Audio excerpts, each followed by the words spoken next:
আসসালামু আলাইকুম। সবাই কেমন আছেন? আশা করি সবাই ভালো আছেন। আলহামদুলিল্লাহ, আপনাদের দোয়া আমিও ভালো আছি। আর আপনাদের কাছে নিয়ে আসলাম নতুন আরেকটি ব্লগ বা ভিডিও, যেটাই বলেন।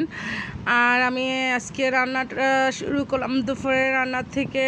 আর রান্না আজকে করব করলা ভাজি। এই জন্য পেঁয়াজটা হালকা ভেজে একটু হলুদ গুঁড়া, ধনিয়া গুঁড়া দিয়ে ভালো করে একটু নাড়াচাড়া দিয়ে নিচ্ছি।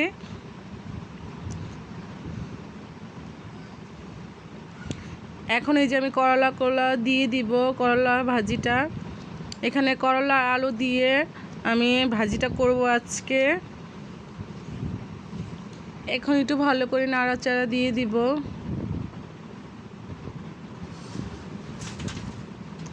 আমার এই যে নাড়াচাড়া দেওয়া হয়ে গেছে। এখন করলা ভাজিটা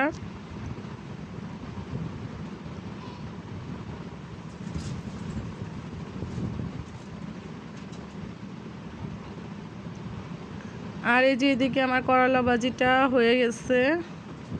আজকে একটু কাঁচা কাঁচা করেছি করলা ভাজিটা। আর এদিকে আমি আজকে হাঁসের মাংস রান্না করব। তার জন্য হাঁসের মাংস যা যা লাগবে উপকরণ নিয়ে নিয়েছি। এখানে পেঁয়াজ কুচি, রসুন, কাঁচামরিচ, আদা বাটা, পেঁয়াজ বাটা, রসুন বাটা, গরম মশলা বাটা। হাঁসের মাংস রান্নার জন্য যে মশলাগুলো আমি গুছিয়ে নিয়েছি। আর এখানে যে দুইটা হাঁস আমি কেটে ধুয়ে নিয়েছি হাঁসগুলো।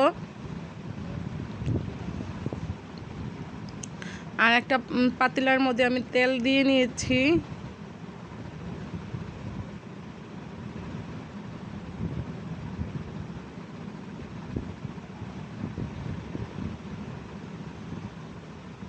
এখন পেঁয়াজগুলো দিয়ে দিচ্ছি,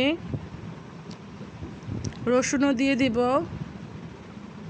আস্তা রসুন, হাঁসের মধ্যে যত রসুন হবে হাঁস খেতে তত মজা লাগবে। যেখানে আমি রসুনগুলো দিয়ে দিয়েছি।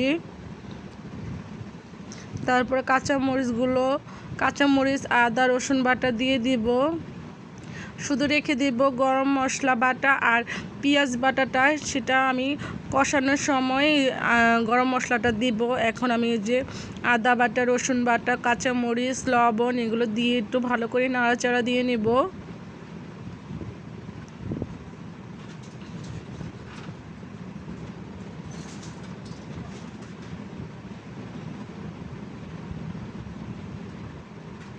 এখন এই যে আমি গুঁড়া মশলাগুলো দিয়ে দিয়েছি।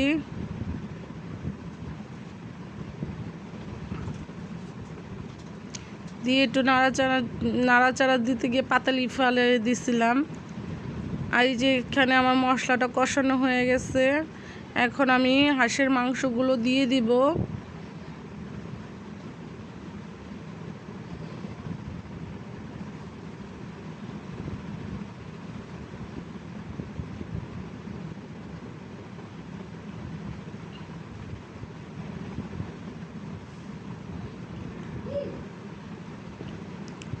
সবগুলো মাংস দিয়ে ভালো করে একটু নাড়াচাড়া দিয়ে নেব।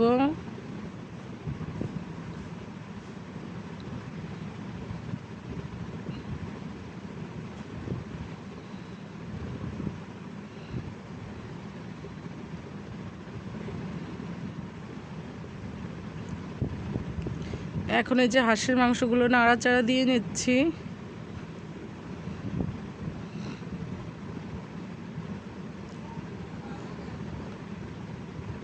আর একটু হাঁসের মাংস একটু ঝাল ঝাল হলে খেতে মজা হয়। এই জন্য একটু মরিচের গুঁড়া একটু বেশি করে দিয়েছি আজকে। আর সাথে কাঁচামরিচও দিয়েছি।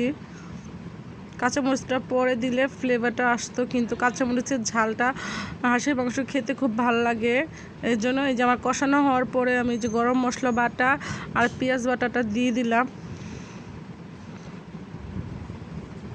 দিয়ে ভালো করে নাড়াচাড়া দিয়ে একটু পানি দিয়ে দিব হাঁসের মাংসটা।